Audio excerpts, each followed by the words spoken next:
Rhode Island Labor History Society is an organization that's been around since 1987. We're dedicated to promoting and preserving Rhode Island's labor history and also the history of community organizations, working people organizations.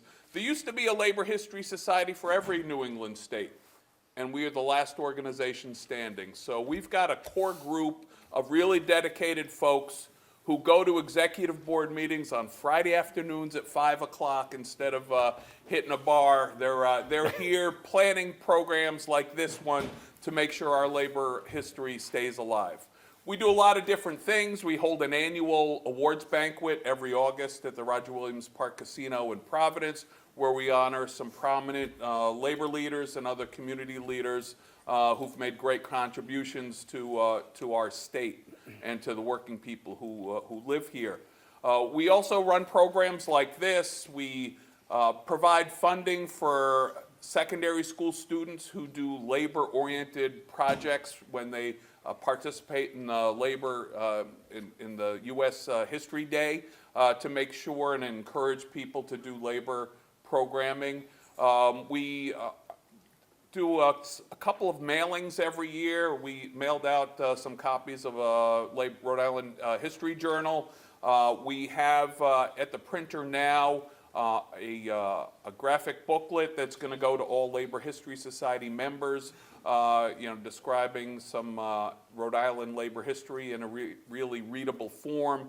And to that point, Maddie, who's sitting on the aisle over there, say hi, Matt, wave to Maddie, has left some small graphic booklets of her own doing. You should check that out and go on the Uprise website if you want to check out a couple of things where, she's the artist and also writing small vignettes on different labor stories, including an 1199 strike. So thank you for your effort to preserve labor history.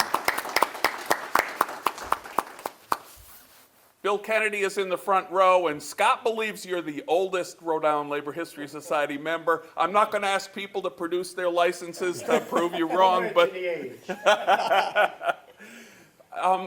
in terms of what's coming up for the Labor History Society, this is it's December. This is our last event this year. We did have a great speaker series with Pat Crowley and Keith Stokes on African American labor history earlier this year. Our board is going to meet in a couple of months to plan next year's activities, but I do want to note a couple of things. We've had a couple of labor-oriented tours of Slater Mill.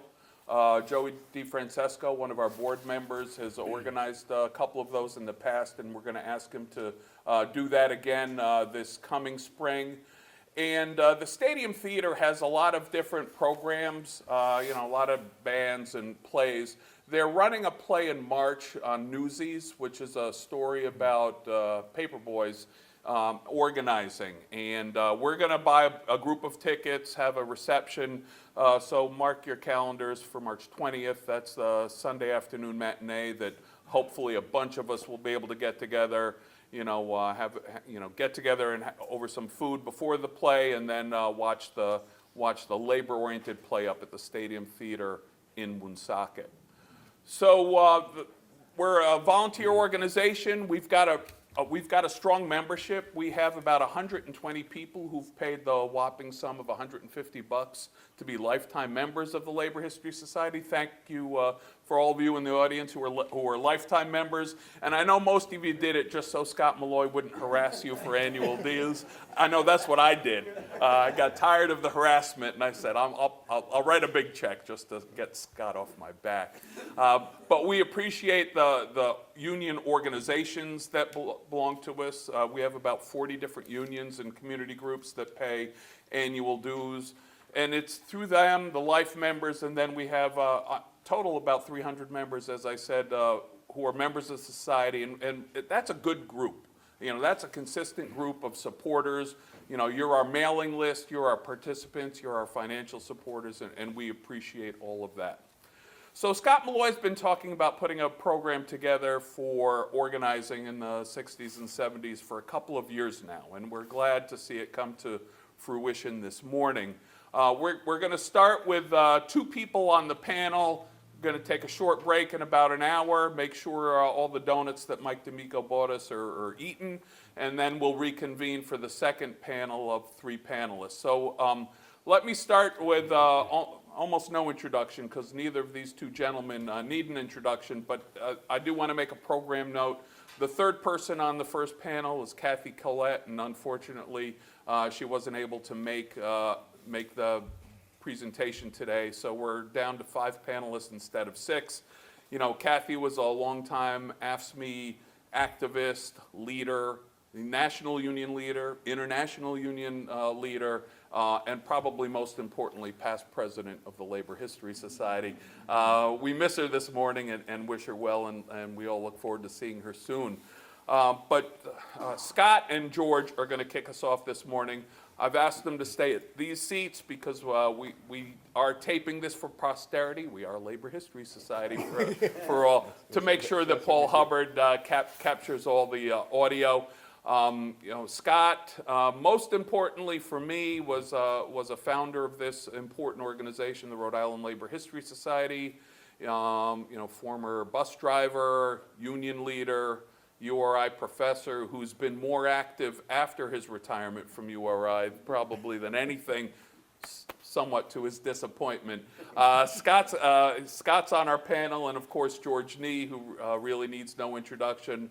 You know, George is going to talk about his past, but George is still at it as president of our Rhode Island AFL-CIO, heads the Institute for Labor Studies and Research. 2 good guys who I'm not going to talk about because I know they've got plenty to say, and we want to make sure we get you out of here on time. So I've asked George to start us off, to make sure that he had enough time, knowing that Scott has a tendency to fill time once time, you know, nature abhors a vacuum, and that's how things work. So George, get us started. All right. Thanks, Jim.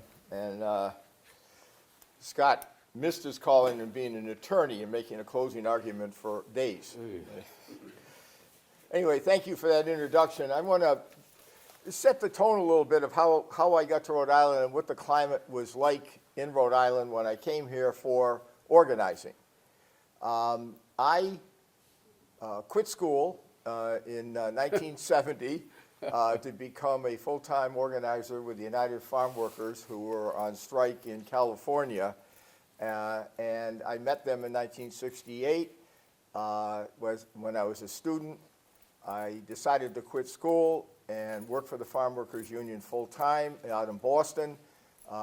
It was a pretty good salary, $5 a week plus room and board. I have to say I never lost a pound because they taught us how to hustle and make sure we always had a good meal at someone's house. We'd go to a volunteer's house and knock on the door, and you'd look and say, "Hey, do I smell something?" And they'd say, "Yeah." I said, "Oh, are you eating? Yeah. Would you like to join us?" I said, "Yes." And that's how we were trained. That's how you made relationships with people. So I was involved in that for many, many years. And then in 1970, the farm workers were successful in getting a contract in California. They began a strike in the Salinas Valley in 1971, or 1970. And in 1971, my mentor, Marcos Munoz, who was an original grape striker in 1965, sent me to Rhode Island. He said, you got to run the lettuce boycott in Rhode Island. So I came to Rhode Island. I had one name of a union leader. I want to remember him always. His name was Gene Ryan, and he was the business agent for the Retail Wholesale Department Store Union, who had organized the outlet company, the Shepherd's Workers, and that was my name. So I came down, I met with Gene. He said, "What do you want?" I said, "Well, I need an office, I need a secretary, I need a printing thing, I need some money, and I need a place to live." He says, "Okay, I got you covered." So the moral of that story is always ask for everything, because you never know, the guy might say yes. So I started my labor career in Rhode Island with the farm workers. I met a lot of labor people. And then the boycott was successful with the lettuce thing. Then I started a group called the Rhode Island Workers Association, which began, we were organizing unemployed people. We had groups in 9 different communities. and we were troublemakers. We were fighting, this is 1972, 73, we were fighting for interpreters at the Department of Employment and Training, the Welfare Department. We were getting, not arrested, we were getting thrown out of places on a regular basis. But we were troublemakers, and Rick reminded me to tell a little story. We came up with this law about the Hill-Burton Act. Anyone ever heard of the Hill-Burton Act? All right, there's a few people in the room. The Hill-Burton Act allowed for unemployed people, or poor people, in this case we were focused on the unemployed, because the hospitals were built with federal money, their payback was to give free care. And a lot of hospitals became aware of it. We pressured them. Pawtucket Memorial, which has always been a pariah in Rhode Island, didn't. And so as a result of that, we had sit-ins, and we were thrown out of there on a regular basis, and we finally got them to agree to start providing health insurance to unemployed people. So the problem is I'm going to go off in too many different tangents here. So let me get to the organizing part of things. So in 1975, I got a call from the Farm Workers Union. I was asked to go out to California and be a security guard, bodyguard, whatever the term we want to use, for Cesar Chavez, who was the head of the union. His son-in-law, who I had worked with them when they were in Boston. I found out later the reason they wanted me to come out there is because if Cesar stood in front of me when they were trying to shoot him, they'd get me instead of him. And that was the goal of being a bodyguard. You had to be bigger than Cesar.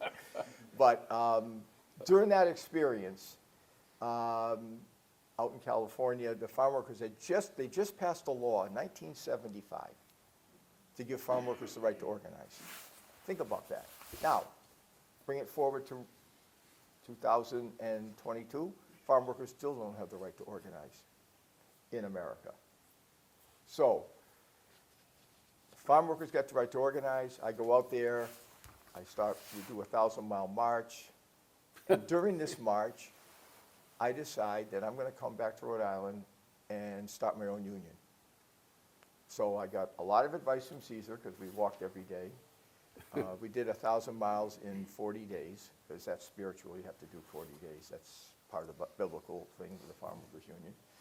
So I came back to Rhode Island in 1976, and on January 1st, 1976, I started with Gary Hamlin, who had also been involved in the boycott. I started the Rhode Island Workers Union. So we made a transformation from the Rhode Island Workers Association to the Rhode Island Workers Union.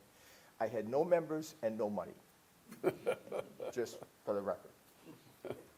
And people said, you can't start a union. How can you start a union? I said, because you just start a union. And Cesar gave me some very good advice, because I said, well, maybe I should go and talk to the labor leaders in Rhode Island. And he said, no, don't talk to anybody. Just go out and organize.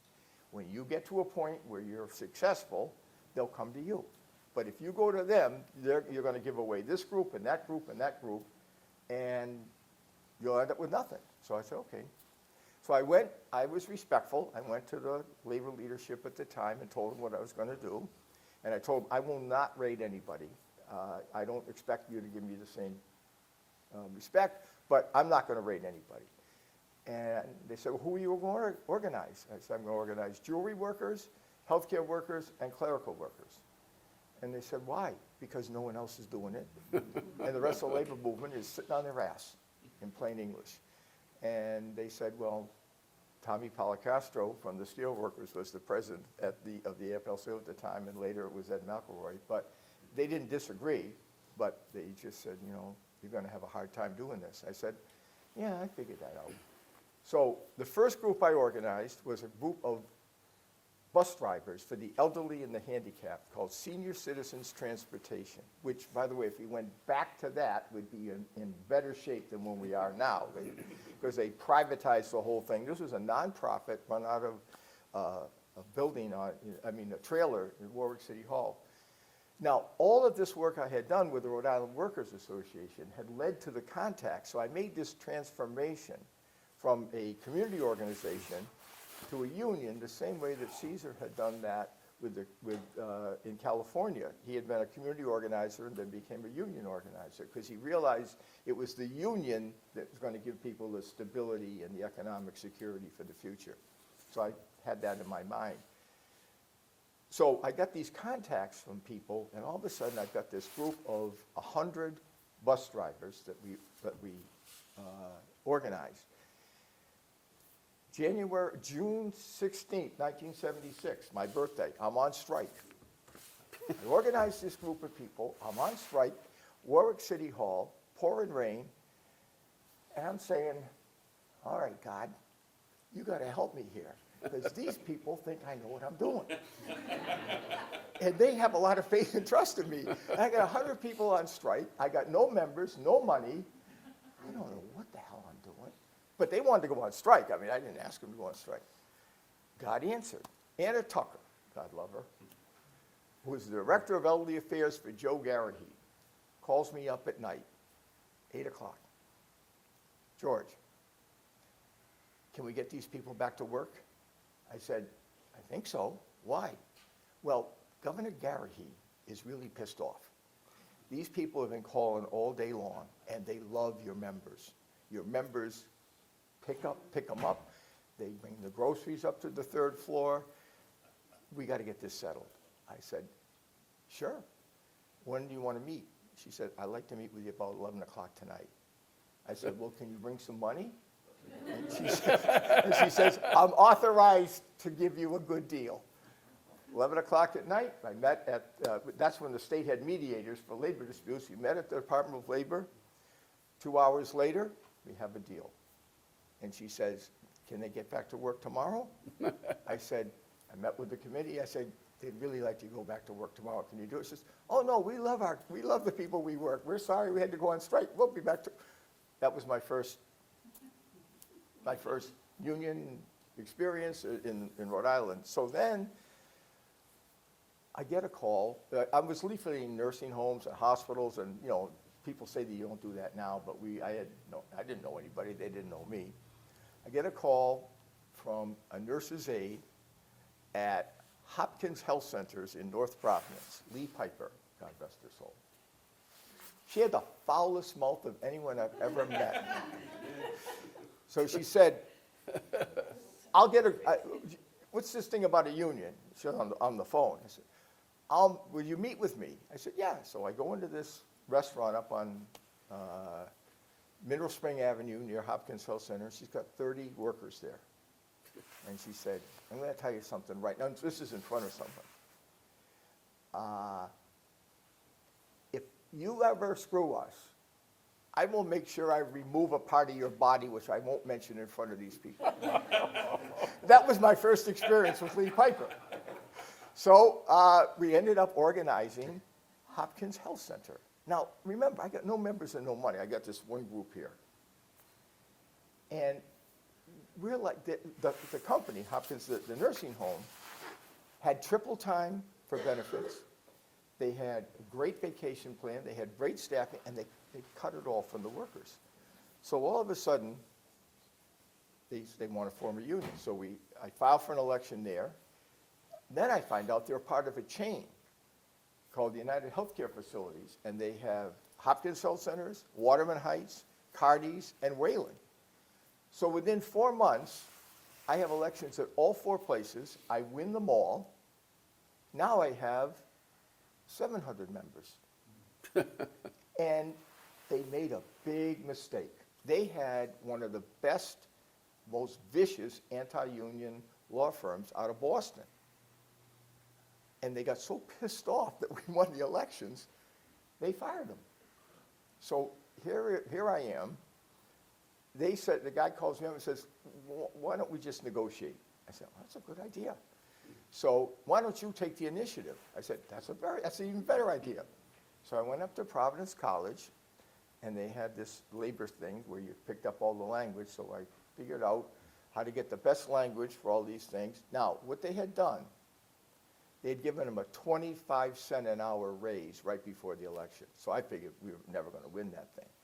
So I had to convince the workers at that point that we've got our raise. That's your rate. You're not going to get another raise. They gave it to you to stop you from winning. What you have to do is make sure you have good language, because that's what's going to protect you down the road. And, you know, so we ended up getting an excellent contract, which still exists today. You know, we organized in 1976, so that's 24. That's 40, that's Long time ago. long time. It's in the 40 plus years. So that was the foundation of the organizing. Now, the climate at the time, I have to be respectful, but in 1971 through in the 70s, the labor movement primarily was asleep at the switch.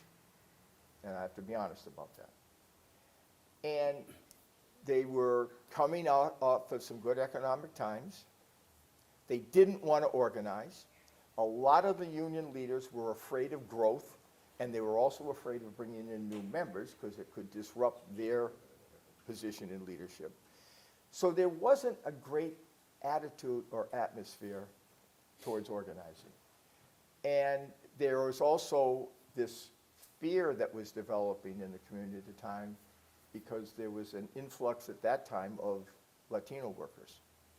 And so then they were like, oh, geez, these people are out there causing trouble and organizing, and they're involved with all these groups. And all of the things that we accept today was not easy in those days.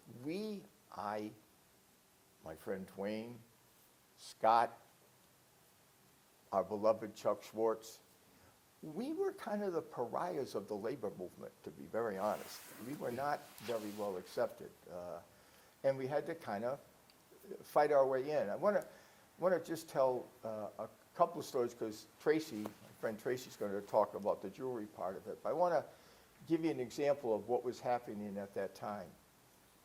I went to St. Michael's Church in South Providence, and so I knew a lot of the workers there, and a lot of the people there worked in the jewelry industry. So I was organizing. I was passing out things. She's going to talk a little bit more about this, but we set up some pre-organizing groups. And so this guy's approaching me at the church, and they say, listen, we work at Esposito Jewelry. We'd like to form a union. I said, okay. So we met at the church, and there was about 300 people there at the time. And it was split. Half of what the Latinos refer to as the North Americans, and half as the Latinos. And this is how the organizing drive started.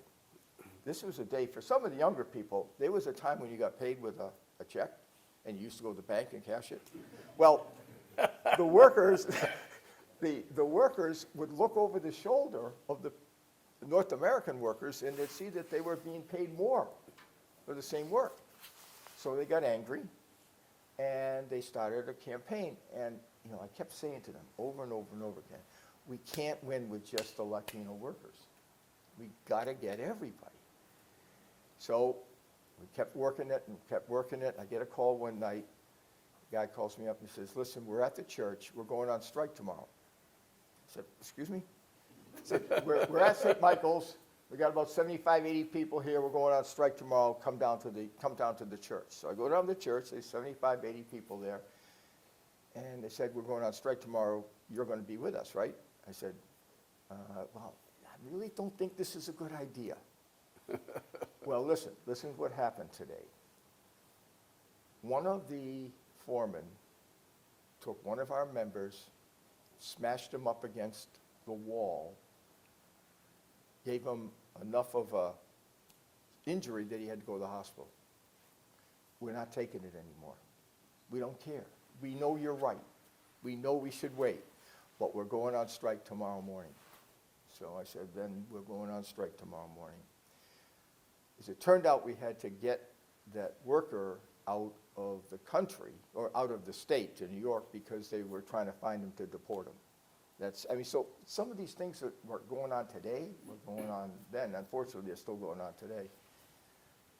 So 7 o'clock in the morning, go to Esposito Jewelry, have 100 plus Latino workers out on strike. And the company gets a little nervous, so they tell the workers to park their cars all over the industrial area there. The police come. Now, first day, 3 of these guys approached me and they said, here's what we're gonna do. The first group of workers that come in with their cars, we're gonna turn them over, take them out of the car, break their legs, and burn the cars. I said, okay. I said, that's the way we have to do it in our country, because if we either win or we die. I said, okay. I said, could we try something else? Could we just try to have a good, strong picket line, and maybe they won't try to cross the picket line? Well, yeah, okay, we'll try that. So we had a good, they got scared, so they parked their cars all over the industrial park. Policeman comes up to me later on in the day and says, I know that you probably have no involvement in this at all, but I just have to ask. We have reports of 400 flat tires in this area. I said, well, you know, I don't live far from here, and I'm not surprised. It's a tough area. At noon? I said, well, no, at any time. It's a tough area. So I said, look, we all know what's happening, and that's fine. Just don't hurt anybody. And that was the response we got from the police. So anyway, we're on strike. To this day, I make a donation every year to Amos House and Macaulay House. Amos House used to come down and feed us for lunch, and Macaulay House fed us for dinner. So we always had this support from the community. So we weren't successful. It was the first strike in the jewelry industry since the 30s. It scared the living hell out of the employer community. The reason we lost the strike is that when you're on strike, the employer can call for an election.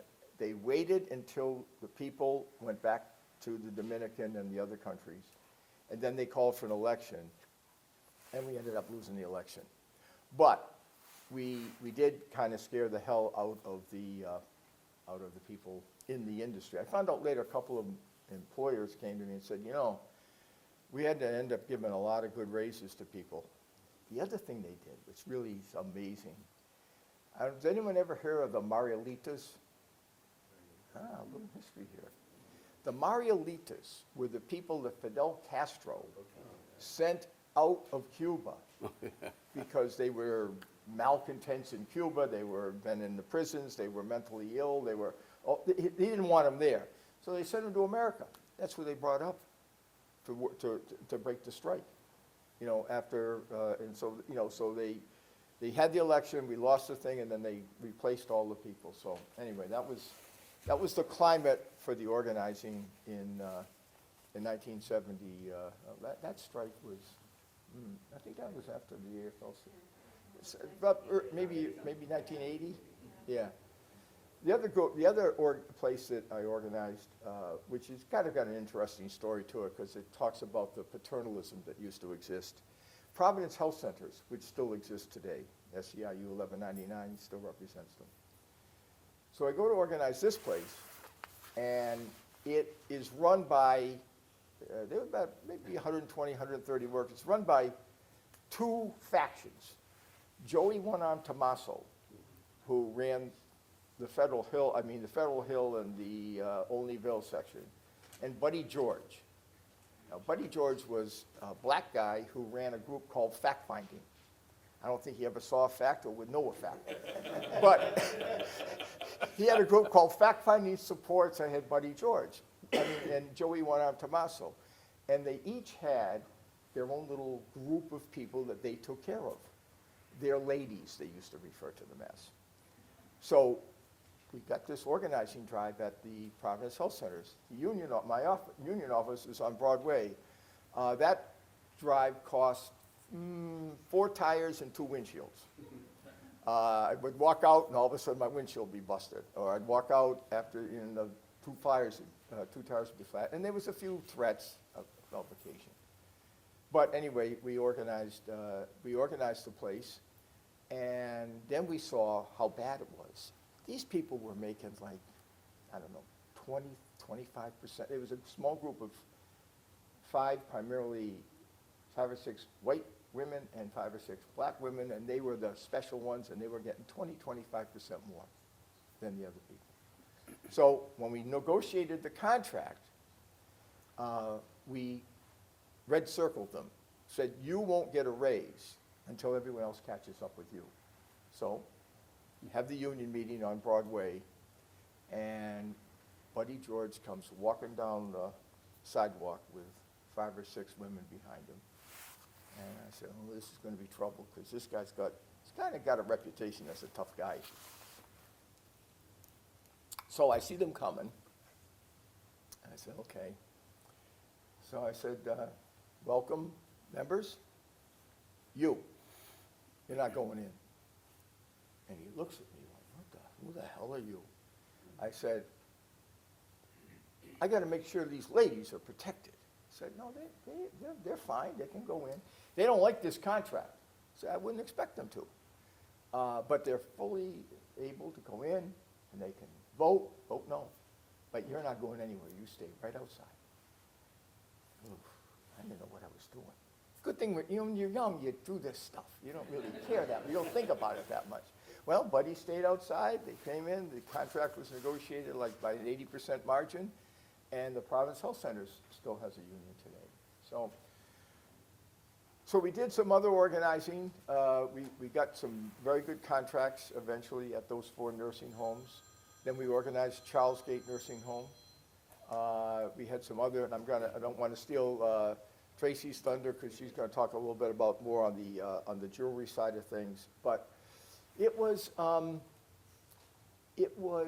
a time when eventually some other unions started to organize. The SEIU, well, no, it wasn't the SEIU, it was 1199 was doing some serious organizing in Rhode Island. Women and Infants was organized during that time period, the Jewish Home for the Aged, Parkview Nursing Home, a few other ones, which eventually our union, Rhode Island Workers Union, I affiliated with the SEIU in 1979. And I had always intended to affiliate with an AFL-CIO union, but I wanted to do it on my terms. So in 1979, I was approached by a number of different unions, but the SEIU at that time was under the leadership of George Hardy, and then eventually was under the leadership of John Sweeney. So when I affiliated, John Sweeney, who became later the president of the AFL-CIO, was the president of, and they were really committed to organizing. So I cut a pretty good deal with them. I got a organizing subsidy, and I got no, I didn't have to pay them any per capita for a couple of years. And they would provide some training and resources. So then we started to organize in a couple of other places. So when I affiliated with the Rhode Island AFL-CIO, I had about 1,200 members. I had been involved in, maybe 30, 40 organizing drives, 4 or 5 strikes. I don't know how we did it. I mean, we didn't have a big staff. Rick was on the staff for a while, and I still don't know how the hell we did it, but we did it. So I'll tell you a funny story about, this is a little bit of the climate at the time, because I was still not seen as, favored son of the labor movement. I had some detractors. So when I affiliated with the Central Labor Council and the AFL-CIO, the Central Labor Council at the time was under the leadership of Marty Byrne, who was with the Iron Workers Union. Wonderful, actually ran for Congress, wonderful, wonderful guy. But there was enough people in the Central Labor Council that didn't like me, or didn't like my union, that they wouldn't let me join. I said, well, wait a minute, I'm affiliated with the AFL. Sometimes you're trying to get people to join who don't want to pay. I want to pay. I want to come and support the big picture here. The AFL, Eddie McElroy was good. He let me right in the door, and all of a sudden I go from being a pariah to being on the executive board. I got to tell you, the first time I asked Ed Brown, at that time, who was the secretary-treasurer, because my union used to give a full financial report. I said to Ed, hey, do we get a financial report? The room goes absolutely silent.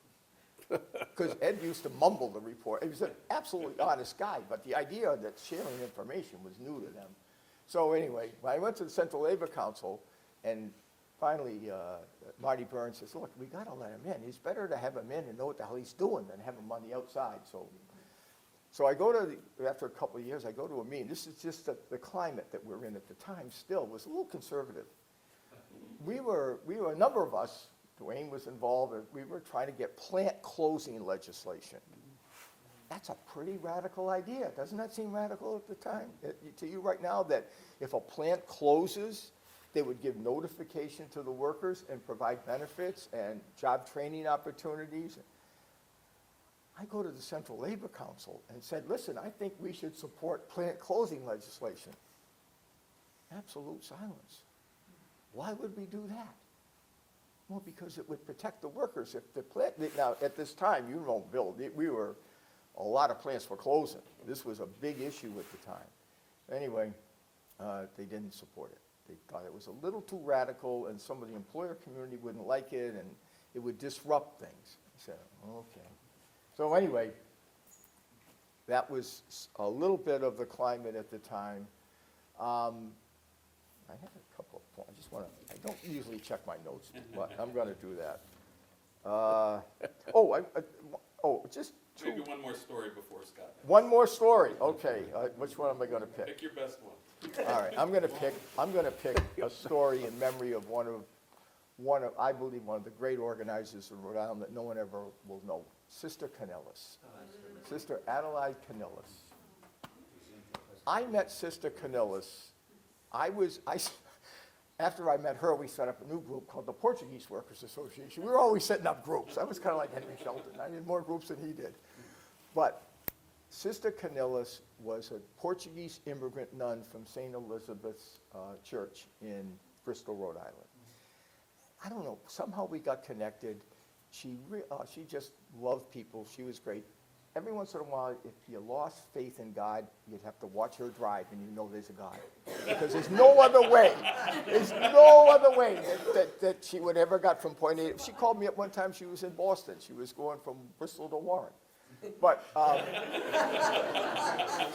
so I get a call from her one day, and I had made a commitment that I wouldn't organize the organized. American Tourister was a big plant, luggage factory in Bristol, Warren. They had one in Providence. 75%, 80% Portuguese workforce. She calls me and she says, George, these workers are being mistreated. We have to do something. I said, what do you want to do? Their contract is coming up, and we should file for an election. I said, okay. You really think we should do this? He says, yeah, we have to do this. We have to. They want a new union, and it's got to be us. I said, all right, well, see, why don't you get some people together, and we'll see what we can do. So I go down to St. Elizabeth's Church in the basement. There's 300 workers there. I said, okay. So she said, we have to change the union. The contract's coming up. So we start filing cards.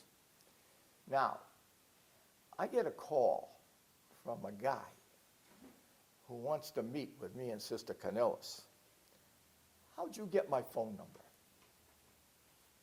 That should tell you something. Well, they were part of, and I'm trying to get the name right, because it was a mob-related union out of New York. It was, wasn't the Jewelry Workers Union. No, it was the Luggage and Tourists. It was a really crazy name. They were clearly connected, and they'd like to meet with us. We met at a little motel over on Route 6, and we sat down with them. And they were pretty upset that we were trying to organize this group of people. And they made it very clear that this was going to be a very hostile relationship. But then they also made it very clear that you might have support here, but you don't have the support up on the other two plants. There was one in Lincoln and one in North Providence. And so anyway, we actually ended up negotiating with them. And I felt like, I was probably okay as long as I stayed close to Sister Canellis while we were meeting. I didn't think they'd mess with her, but so I never went to a meeting without her. So anyway, we ended up getting a deal where they elected new stewards. They got a raise for people. They put a health and safety committee in. They translated the Constitution and the contract into Portuguese. So we didn't achieve what we wanted to achieve, but we read the tea leaves and we weren't going to win the election, so we got the deal we could. So anyway, Sister Canellis, still fighting for people all those years. She was a marvel. So that was the organizing that at least I was involved in at the time, and I'm always partial to organizers. I brought some things to take them on the way out. We should remember someone today that most people probably don't know. Fred Ross Jr. was a tremendous organizer, the son of Fred Ross Sr., who trained Cesar Chavez. I brought Fred Ross Sr.'s Axiom for Organizers, which was the Bible for the organizing that went on in the farm workers community. So in memory of all organizers, take a book and read about it. So anyway, those are my thoughts for the day.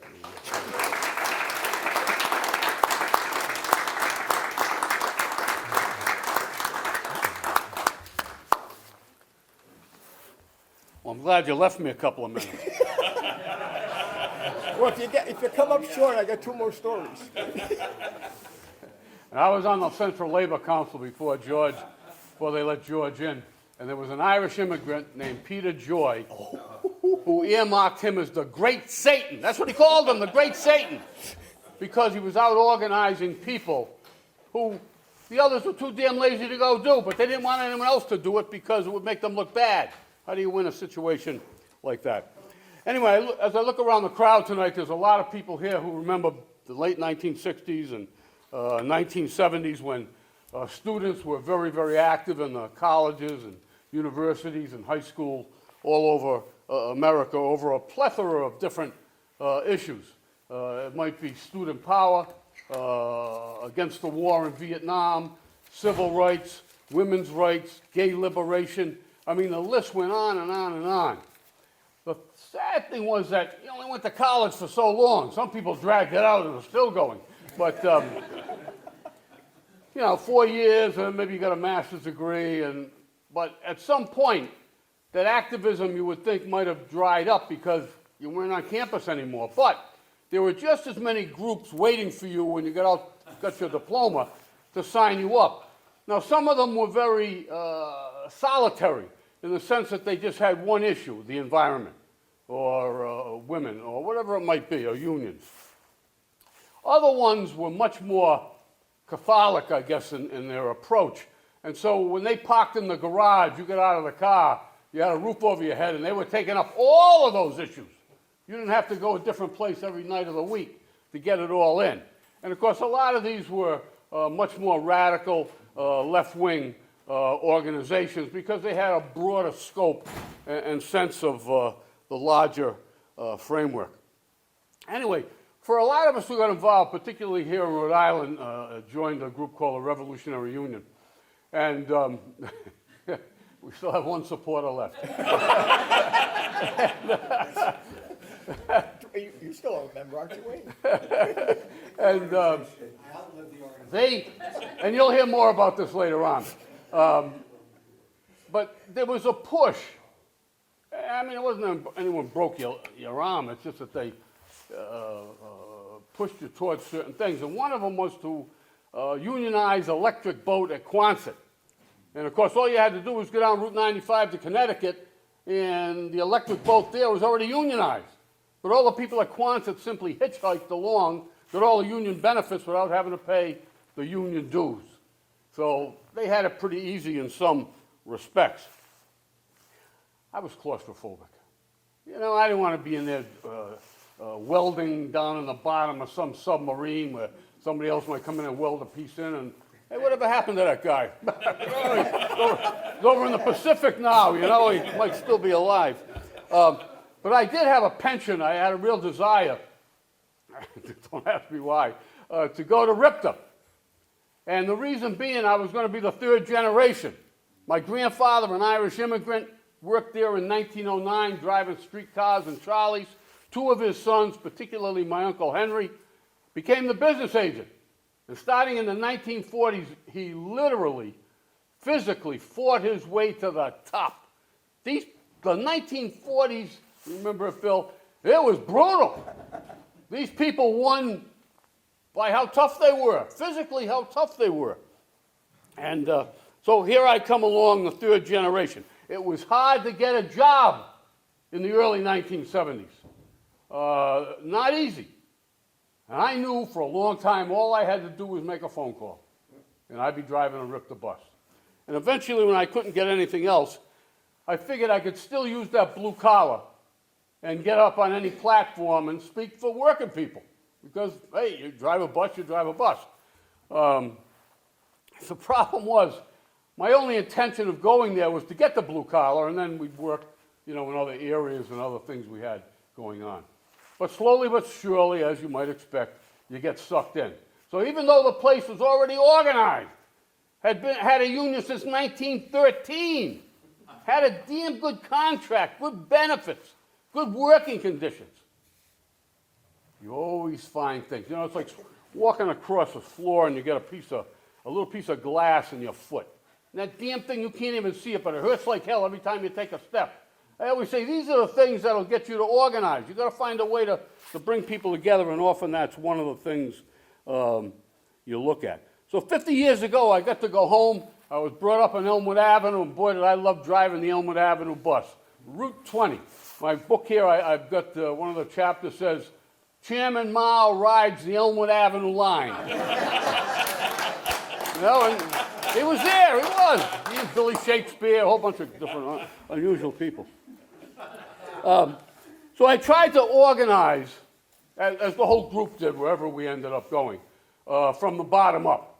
And with the bus company, I always said it was from the gutter up because they had those front stairs that went down into the gutter for old people who couldn't get up, and this made it a lot easier for them. So we literally organized from the gutter up. And it's a very different story from what George portrayed, trying to start from scratch to going into a place that's already got the union tradition. But in a ways they didn't. It was almost harder to organize the disorganized than it was the unorganized, if you get my drift, and you'll see that in a minute. The other thing that I had going against me or going for me, my uncle and I were good friends. He was the business agent. He was a big brute of a guy, and he was smart. There was nothing stupid or anything about that. They knew what they were doing. And he would go in, and when he walked in the superintendent's office, you could hear a pin drop in the lobby because they wanted to hear. And he'd bang the table, he'd throw stuff out the window. Sometimes, believe me, knock people out. I kid you not, he literally knocked management out. And if he didn't like you as part of the rank and file, he'd knock you out too. They didn't care. Anybody who showed any initiative or willingness to question, like asking about the finances, oh my God. They didn't want to hear that. So in many ways, my Uncle Henry, he was the Marlboro man. He just rode off into the sunset by himself. And unfortunately, when I got there was no rank and file group to hook up with. We kind of had to cobble together maybe 10 or 12 people initially. But we did something very brilliant that we had gotten out of back in our college days. We set up a study group. Oh my God, a study group among the rank and file bus drivers. And we had about 10 or 12. This was all guys at the time. We'll see that changes. And we met every week for about 10 weeks, and we read chapter by chapter Labor's Untold Story. Still one of the greatest romances and soap operas that you could ever find, but it was a damn good one. We went to a different house every week. We got the wives and the girlfriends to join in, and somebody would pick up a pizza. And I got to say, those 10 or 12 people stayed involved for their entire life because they had that foundation that nobody else was going to give them. So we began doing a lot of different things in the union, nothing that would get anyone too freaked out. But then an incident happened. And RIFTHP took over, I shouldn't even call it a bus company, ABC Bus Company in rural Rhode Island. They had one bus, one driver, one mechanic. But the money being used to take it over was federal funds from the Urban Mass Transportation Administration. And it said you had to take those people in with their seniority at a non-union place. And they had the backing of our local union, RIFTHP, state government, federal government, and God knows who else. But if those people came over with 8 or 10 years of seniority, they leapfrogged all the union members that we had who've been paying dues for years just to be protected from that. But we couldn't get any support other than from the rank and file, and of course, that was the vast majority of people. Anyway, we had secret meetings over at the Miami Cafe on Cranston Street. Let me tell you, my own members were afraid to go to the goddamn place. Oh, in a state that features more lounges, bars, and dives, this was one of the worst. We got 150 people in there, and thank God the fire inspector didn't come by. They would have thrown us all out. We voted to have a wildcat strike. And everyone knew it was coming. The company thought it was going to be the week before. We kept playing with the date. And my uncle came down one night. He was sitting there. I couldn't believe it. The moxie he had, he was afraid of nobody. But he was off by one day on the strike, too. We kept moving it so they couldn't catch us. And then we hit. And I'll never forget driving off Route 95, the Elmwood Avenue exit, 4 in the morning. I got a sore throat. My eyes are hanging out of my face. I hadn't slept. I come down about 2 blocks. There's RIFTHP. 200 people. Gates are chained. Not a single bus went out. And by the end of the day, there were 300 people there. We had about 325 drivers, 50, 60 mechanics, buildings and grounds, people of, and we all got pretty much about the same money. We won. They caved. It's amazing to me that what they couldn't do the day before, once you went on strike, oh, we can work that out. No problem.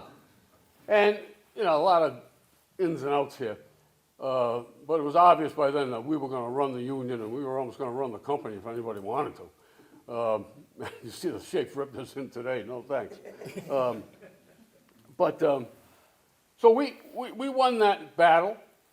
The 2 people who came over from the other company, they took their no rating and went to the bottom of the list. They could keep those jobs they took with them, 2 of them. We didn't care about that. But we didn't want anybody doing it only because it set a precedent. You know, 2 people out of 325 bus drivers is not a lot, but it makes a difference in what you do. Anyway, so it was a tremendous conflict. The membership was joyous. They spit on management officials, and after a while they began coming around the back door to sneak into their own offices because they were afraid. They swear at them, they threw stuff, they spit on their cars. Oh, it was wonderful. And it went on for months. And we used that tact every time a problem developed. My buddy Pat McCarver, used to call him Pat the Dime. He'd go back to the phone booth, call the Providence Journal and say, looks like we got another wildcat here. Hang up, you could hear the phone ring, right, because the management office was right next door, and they'd be freaking out, what's going on? And you know, we threatened to do it all over again, and usually we won. But the International got involved, because my uncle had been part of that forever. And they sent an international vice president in, which usually means they're going to put you in a receivership. Wait 6 months and put the old crowd back in. So try to bring harmony and peace. Well, Jimmy LaSalla, who was an international vice president, soon to become the president of the Amalgamated Transit Union nationally, came in. I knew him a little bit. He was a nice guy. And he called a meeting. The union had not had such a large meeting since the days of the trolleys. 400 or 500 people showed up. People were coming in off the street. Good entertainment. It was the damnedest thing you ever saw. And Jimmy LaSalla, out of New Jersey, I'm watching him. He's trembling. He's facing this hostile mob. He's shaking, his voice is quivering, and I'm thinking to myself, could you ever believe somebody in New Jersey was afraid of Rhode Island? They used to bring the dead mob killings down here and bury them in Rhode Island. But he was a good guy. And he got up and he said, listen, I'm not here to do anything to anyone. I just want to bring labor peace and bring the sides together and get back to work and do whatever we got to do. And so he turned it around. Eventually, he became one of our greatest supporters because he could see the momentum for the unions were shifting. We did every crazy thing in the book, some of them local at the union, some of them in a larger perspective. AAA refused, American Automobile Association, wouldn't give 1 cent out of the 25 cents a gallon gas tax for mass transit. It all went to highway construction. Well, we did a little digging, sounds like something George would have done. They had a board, corporate people, 30 folks, 2 women, a person of color, and 27 white guys. They had an election every year, but only 10 people at a time.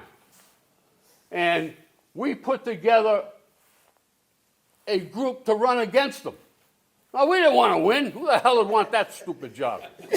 But we wanted to put send a cannonball across their bow just to wake them up, that this was going to be an annual event. Well, we ran with 10 people.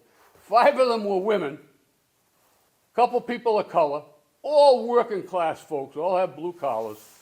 So were you one of them? No, I thought you were. Anyway, well, they held the vote at the Superman building, 5 o'clock on a Friday night. They bust all these corporate hacks in by school bus. They were afraid to hire a RIFTHP bus because they knew they'd never get there. Well, we lost 5,000 to 1. Who cared? They thought they won. Oh, stupid. Everything worked out the way we planned. The next year at the legislative session, the general manager of RIFTHP called me. He says, you won't believe this. I said, I might. He said, they have just agreed to give 2 cents of that gasoline tax to RIFTHP. So we were doing RIFTHP's water lifting because we wanted to make sure there'd be money and funds available for us to have a job when all that came around. Company complained about we weren't inspecting the buses in the morning. We were supposed to look 5 minutes. And one morning, hey, you want the buses inspected? We're going to do it. 4 o'clock in the morning, we had 5 or 6 of our mechanics, the entire executive board. They were pulling buses off the road, no brakes, ball tires. They wrote 50 buses up for mechanical infractions. And I remember the general manager getting there about 6 in the morning going like this, rubbing his eyes, going, what the hell are you doing? I said, Bill, here's a notice you put out, remember? Check the buses. I said, how's that going for you? The buses were lined up Elmwood Avenue. Oh, my God. Anyway, so just to give you an idea, we did crazy stuff. And then the Greyhound bus strike started. Handful of members in Rhode Island, part of our international, but not part of our local. They needed help. We wanted to do it. We wanted to muzzle the hound, that's what we call it, Greyhound. And we had a lot of our mechanics who used to get off at 4:30. They came down by the dozens, and they knew about buses. So they had a couple of scabs come in, and they brought the Providence police in. And there was a major in the Providence, in the PPD, who was lefty. He was pro-labor. He was a major. And he was in charge of the squad down at Greyhound, which was downtown at the time. And he comes over to me, knows me. My dad was a Providence cop. He knew my father. He said, Scott, I'm taking the squad around the corner to Dunkin' Donuts. I said, what took you so long? But he said, we're going to be going in about 15 minutes. He said, do whatever you want. He said, I don't give a goddamn what you do. Blow the buses up. He said, just when I come back and tell you to stop, you got to stop. I said, oh, what a deal that is, huh? Jesus. What? Well, he comes back 15 minutes later. Every bus tire was flat. Got this from George. Gallon of paint on the windshield. doors pulled off, because the mechanics know how to do all this stuff. And the bus looked like it got carpet bombed. And the major walks over to me and he says, if I'd known you could disassemble a bus so quickly, he said, I would have waited another 5 minutes so you could have finished the job. This guy was for real. He died about 6 months ago, and the waiting line of all kinds of community and labor and other people stretched a couple of blocks at his wake. You know, God bless him, man. There are still people out there that do that stuff for you. So anyway, one other story, and then let me just summarize what I think is important with all this craziness that we did. The International would come to love us. They used to try and get political action money. They used to sell Committee on Political Education pins for $2 a year. You couldn't get 10 people to give you $2. Forget about it. They didn't believe in political action. They didn't trust anybody. We showed up again at our usual gathering time, the executive board, all 10 of us at 4 in the morning. People said, oh my God, another strike? No, not today, no, we got something else to do. We signed people up for political action.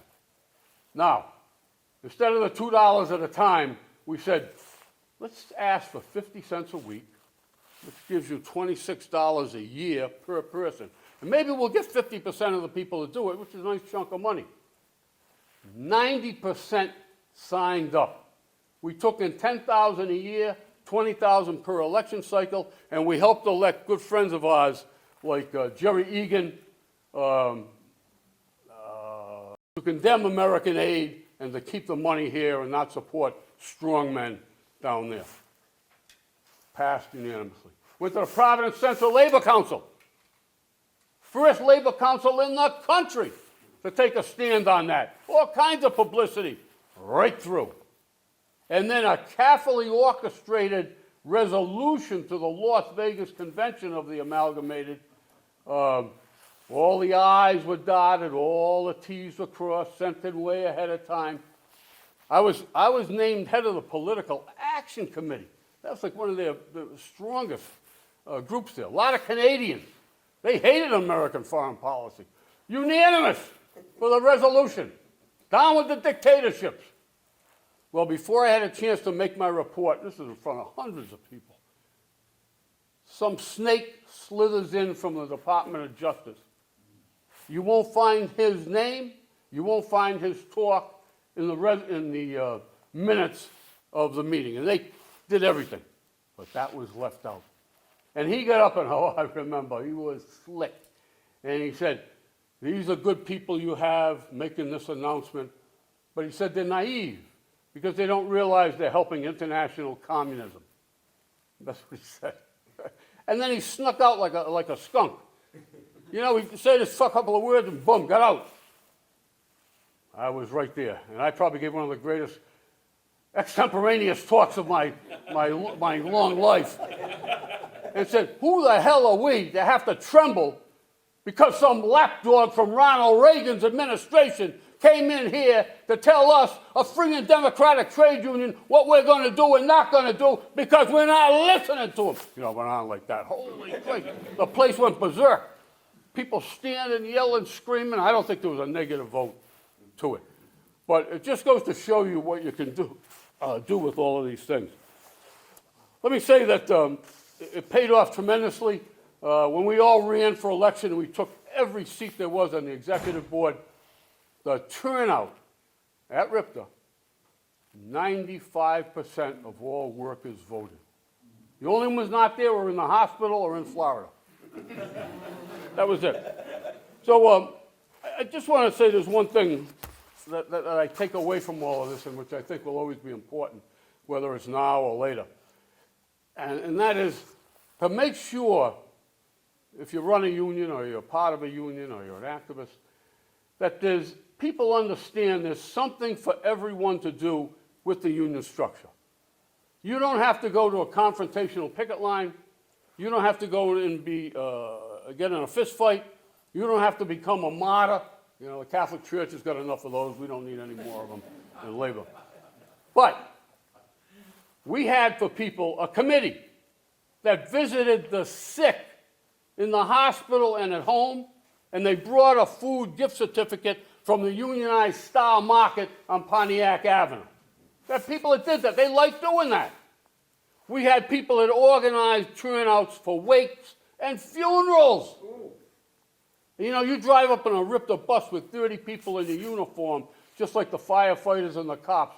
Boy, that's a very amazing thing. We have people on political action, you know, to endorse folks. We had a committee for we had bowling shirts. We had baseball shirts with the union name on it. Whatever you could think of, we did it. We had a two-man band. Let me tell you, you wouldn't book them for the closet over there. But they played Solidarity Forever before every union meeting. And we changed the union meetings from Monday night at the racist Elks Hall to a VFW spot, and went from Monday night to Sunday morning at 10 o'clock to eliminate the inebriated. They couldn't drink that way, so I became the Antichrist too. So just remember, there's something for everybody there. No problem is too small because you can merge them together and bring people together to fight with that. The only downside I would say is that here we are 50 years later, and the greatest thing we can be doing is cheering for the Democrats. Oh, God. But anyway, thank you.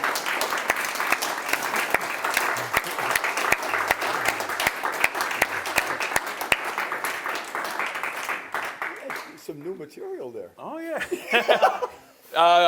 We heard a lot of great stories. Thank you, George and Scott. We're going to take a short break, like 5 to 7 minutes, but we've got 3 people on the second panel, and we want to make sure we give them all time to tell us some more great stories. So grab some coffee, take a pit stop, and we'll reconvene in 7 minutes. Thank you for joining us for this edition of Labor Vision.